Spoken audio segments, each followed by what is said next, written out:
Well, as I understand it, the Tories can now do absolutely anything they like and just blame it on Jeremy Corbyn.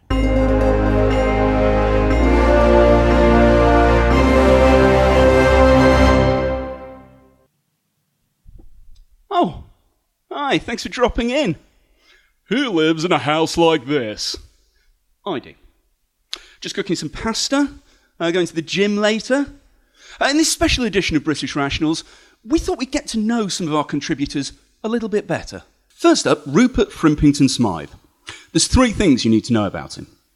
He loves Jeremy Corbyn, he wants to save the moths, he lives in a squat, and he likes to be called Moonstar. That's 4 things. Soon your job and my job, well, I don't have a job, but all jobs are going to be made redundant as robots and artificial intelligence take over. It's already happening. When you phone a company and get an automated response, how many receptionists have lost their jobs? When you use an Uber, how many taxi drivers are now homeless?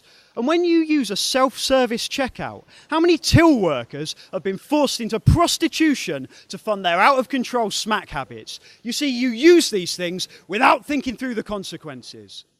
What this country needs is universal basic income combined with fully automated luxury communism. I'm not going to explain what those things are. That's what Google's for. But trust me, they're both great. Like, really great. Imagine not having to live in a squat and smoke hand-rolled cigarettes. Imagine being able to say, no, Mum and Dad, I don't actually have to work in the bank with Uncle Fraser. Imagine being able to go to any left-wing protests in the country without having to sell your iPhone to fund the travel.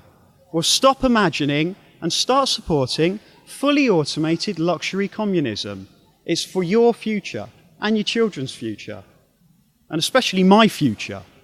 Next up, Sophie Ling, a trained archaeologist who, unsurprisingly, is having to make a living working in the gig economy. Ding dong! Who's that at the door? It's 20 grand of debt. And your curry. It's a really messed up system. Like, every week I have to deal with this judgment, how I look, what I wear, what goes into me, what comes out of me.